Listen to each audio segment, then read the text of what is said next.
Hello friends, welcome back to my YouTube channel the SAP study. हम पढ़ रहे थे राजस्थान की सभ्यताओं के बारे में। तो आज हम राजस्थान की अन्य छोटी छोटी जो सभ्यताएं हमारी रह गई हैं उनके बारे में हम पढ़ लेते हैं और इस टॉपिक को कंप्लीट करते हैं। कल से हम नया टॉपिक शुरू करेंगे आर्ट एंड कल्चर का। लोक देवता और लोक देवियों के बारे में हम पढ़ेंगे उसके अंदर। तो अभी हम पढ़ते हैं राजस्थान की सभ्यताओं के बारे में। चलिए शुरू करते हैं।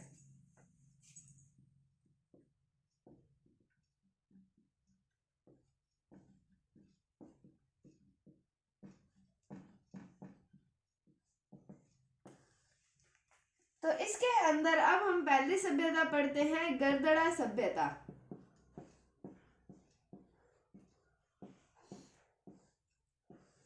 तो गरदड़ा सभ्यता के बारे में एक चीज ही हमें पढ़नी है कि यहाँ पर प्राचीन भारत की गुहा शैली के साक्ष्य हमें प्राप्त हुए हैं। गुहा चित्रकला के जो हमें साक्ष्य यहाँ पर प्राप्त हुए हैं। क्या प्राप्त हुआ है? प्राचीन भारत की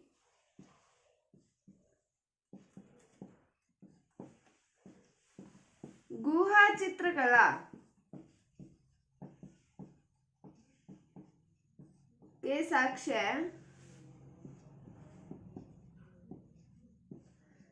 प्राप्त हुए हैं। मतलब यहाँ से जो हमें गुफाएं मिली हैं वहां पर हमें शैल चित्र या फिर गुहा चित्र जो है वो हमें यहाँ पर प्राप्त हुए हैं। तो गरदड़ा सभ्यता के बारे में एक ही चीज जो आती है, इंपॉर्टेंट आती है, एक ही चीज पूछी जाती है इसके अंदर कि प्राचीन भारत की गुहा चित्रकला के साक्ष्य हमें यहाँ से प्राप्त हुए हैं। यानी कि यहाँ पर जो गुफाएं थी वहां पर शैल चित्र यानी कि गुहा चित्र के साक्ष्य हमें मिले हैं। वहां के उनके चित्र हमें मिले हैं। ये थी गरदड़ा सभ्यता। अगली सभ्यता की ओर चलते हैं जिसका नाम आता है नगरी सभ्यता।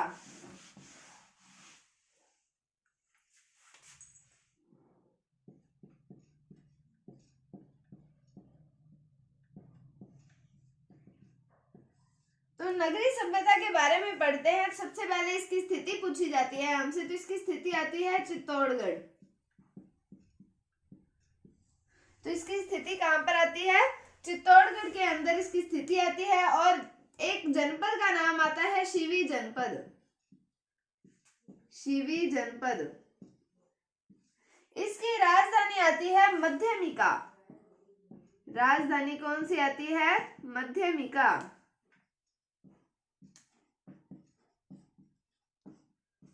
तो अब जो ये मध्यमिका है ये नगरी का ही प्राचीन नाम है।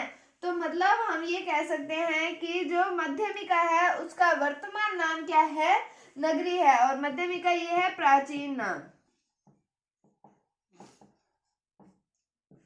तो नगरी का प्राचीन नाम कौन सा है? मध्यमिका। कहां पर है? चित्तौड़गढ़ में शिवी जनपद की राजधानी रह चुकी है।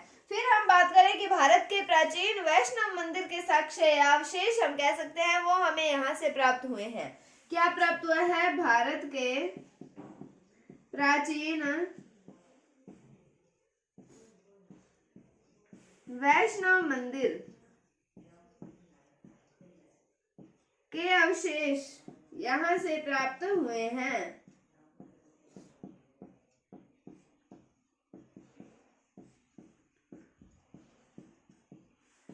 अब जो मध्यमिका है वो अगर शिवी जनपद की राजधानी है तो यहाँ पर शिवी जनपद के सिक्के भी हमें प्राप्त हुए हैं। यहाँ पर शिवी जनपद के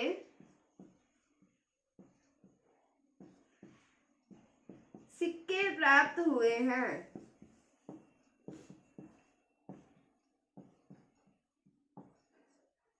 तो इतना ही था नगरी सभ्यता के बारे में। कहां पर है? वर्तमान में चित्तौड़गढ़ के अंदर है।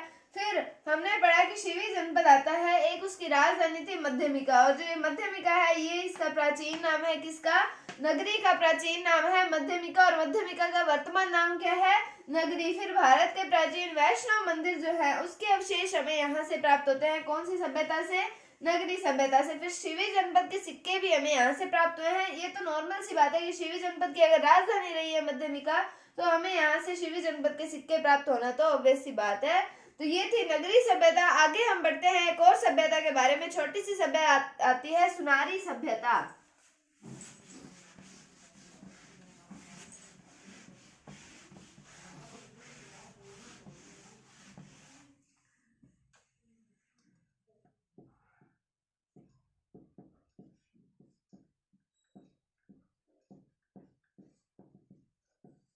कौन सी सभ्यता आती है? सुनारी सभ्यता। अब सुनारी सभ्यता की वर्तमान स्थिति की बात करें तो ये आता है झुंझुनू में। झुंझुनू के अंदर इसकी वर्तमान स्थिति है। फिर यहाँ पर हमें लोहे गलाने की भट्टियां प्राप्त हुई हैं। लोहा गलाने की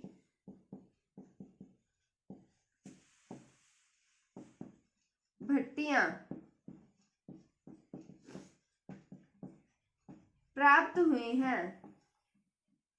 और अगर लोहा गलाने की भट्टियां प्राप्त हुई हैं तो लोहे के कुछ उपकरण भी हमें यहाँ पर मिले हैं, जैसे लोहे के तीर, भाले, यानी कि भाले का अग्रभाग, और लोहे का कटोरा,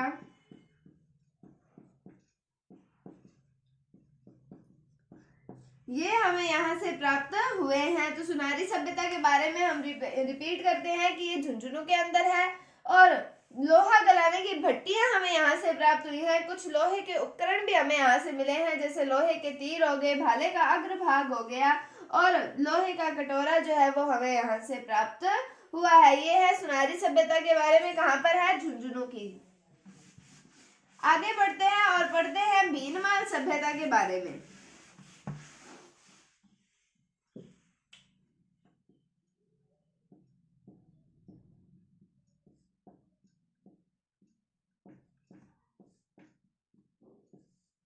तो भीनमाल सभ्यता, अब ये कहाँ पर आती है? ये आती है जालौर की एक सभ्यता है।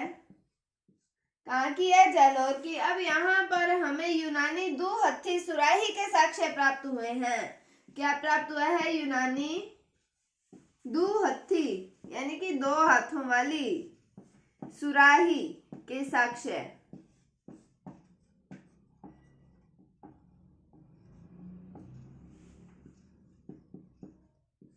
प्राप्त हुए हैं। जब हमने आहड़ सभ्यता के बारे में पढ़ा था तो हमने उसके अंदर पढ़ा था कि हमें बिना हथों वाले जो प्याला हमें प्राप्त हुआ है, बिना हथों वाला प्राप्त हुआ है। और अब यहाँ पर हमें दुहत्थी सुराही के साक्ष्य जो है वो प्राप्त हुए हैं।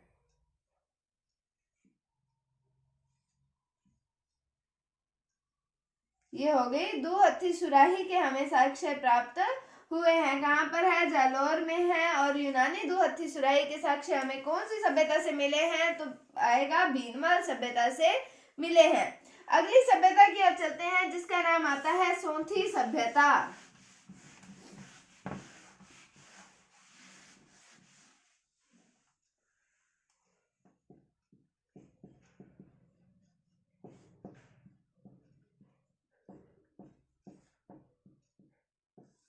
सोंथी सभ्यता, अब ये कहाँ पर आती है? ये है बीकानेर की सभ्यता, यानी कि इसकी स्थिति कहाँ पर आएगी?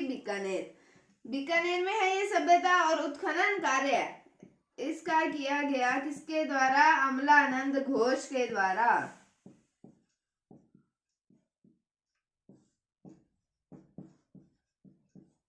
अमलानंद घोष के द्वारा इसका उत्खनन कार्य किया गया। और ये सभ्यता, इसकी एक सबसे इंपॉर्टेंट बात क्या आती है कि इसे कालीबंगा प्रथम के नाम से जाना जाता है। इस सभ्यता को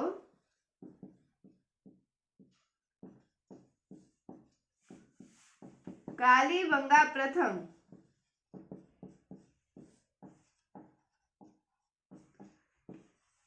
के नाम से जाना जाता है।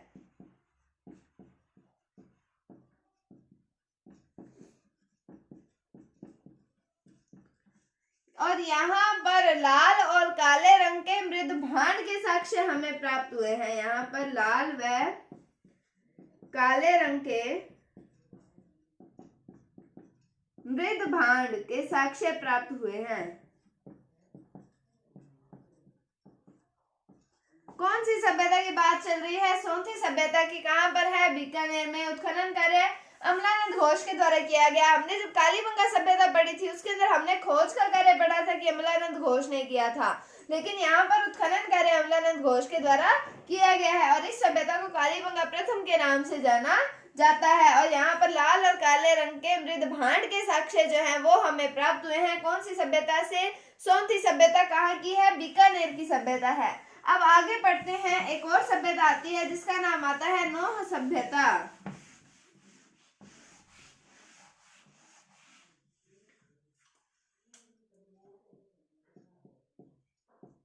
नोह सभ्यता, ये सभ्यता आती है भरतपुर की, मतलब इसकी वर्तमान स्थिति भरतपुर। अब इसके अंदर 5 सांस्कृतिक युगों के अवशेष हमें प्राप्त हुए हैं। कौन से? 5 सांस्कृतिक युगों के, 5 सांस्कृतिक युगों के अवशेष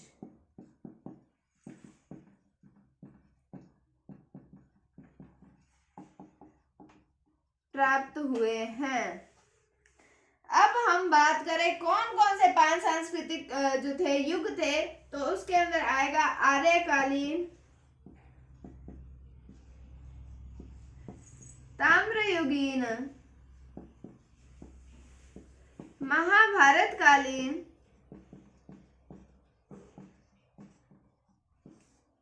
कुषाणकालीन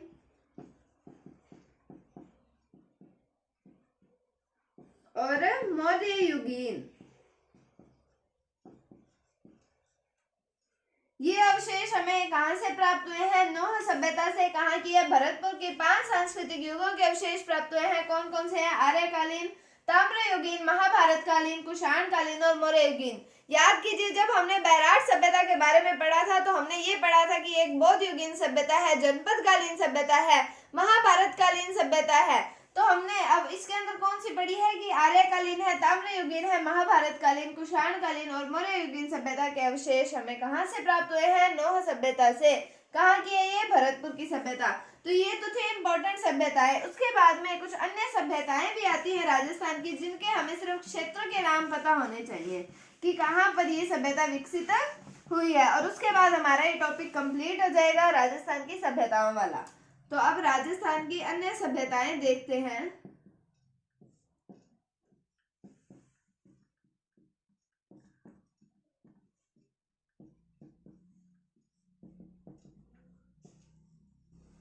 तो राजस्थान की अन्य सभ्यताओं के अंदर सबसे पहली सभ्यता आती है गुरारा सभ्यता। कहाँ की है? सीकर की। गुरारा सभ्यता कहाँ की है? सीकर की। और यहाँ पर चांदी के पंचमार्क सिक्के प्राप्त हुए हैं।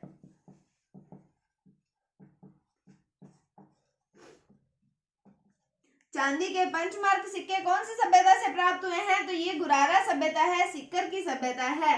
उसके बाद में नाम आता है ओला व कुंडा। ओला व कुंडा सभ्यता आती है। ये कहाँ की है? ये है जैसलमेर की सभ्यता। कौन सी सभ्यता है? ओला व कुंडा। कहाँ की है? जैसलमेर की। यहाँ पर चूहे के दांत के साक्ष्य प्राप्त हुए हैं। चूहे के दांत के साक्ष्य कहां से प्राप्त हुए हैं? ओला व कुंडा सभ्यता आती है जैसलमेर की। उसके बाद में सभ्यता का नाम आता है जोधपुरा। जोधपुरा नाम सुन के लगता है कि जोधपुर की सभ्यता होगी, लेकिन ये सभ्यता है जयपुर की। और यहाँ पर एक नदी आती है, कौन सी? साबी नदी। उसके बाद में हम बात करें नालियासर सभ्यता। ये आती है सांभर जयपुर की। फिर रंगमहल सभ्यता, ये आती है हनुमानगढ़ की। फिर नाम आता है दर सभ्यता, भरतपुर। और उसके बाद में एक आती है तिपटिया सभ्यता, ये आती है कोटा की। और लास्ट एक और सभ्यता आती है कुड़ी सभ्यता, ये आती है नागौर की सभ्यता। तो ये था हमारा राजस्थान की सभ्यताओं वाला टॉपिक। क्या पढ़ा हमने? गुरारा सभ्यता सीकर की है, चांदी के पंचमार्क सिक्के हमें यहाँ से प्राप्त हुए हैं। ओला व कुंडा सभ्यता है जैसलमेर की, चूहे के दांत के साक्ष्य हमें यहाँ से प्राप्त हुए हैं। जोधपुरा सभ्यता जयपुर की है, साबी नदी के किनारे विकसित हुई है ये सभ्यता। उसके बाद में नालियासर सभ्यता सांबर की है, जयपुर की। सांबर पड़ता है जयपुर में। और रंग महल सभ्यता जो है ये है हनुमानगढ़ की। दर सभ्यता भरतपुर की। तिपटिया सभ्यता कोटा और कुड़ी सभ्यता नागौर की। ये थी राजस्थान की सभ्यताओं के बारे में। यहाँ पर हमारा राजस्थान की सभ्यताओं वाला टॉपिक कंप्लीट होता है। उम्मीद है आपको समझ आया होगा। कल से हम नया टॉपिक कला और संस्कृति का शुरू करेंगे, जिसमें हम पहला टॉपिक अपना लोक देवताओं वाला रखेंगे, उसके बाद लोक देवियां, और आगे आगे जैसे जैसे हम बढ़ेंगे सारा कवर कर लेंगे कला और संस्कृति वाला पोर्शन भी। उम्मीद है आपको टॉपिक समझ आया होगा। अगर आपको इसमें कोई भी डाउट है तो आप कमेंट सेक्शन में पूछ सकते हैं। अगर आपको वीडियो थोड़ी सी भी अच्छी लगी है तो इसे लाइक कीजिए, शेयर कीजिए, और चैनल पर नए हैं तो इसे सब्सक्राइब जरूर कीजिए। Thank you, thanks for watching, bye bye.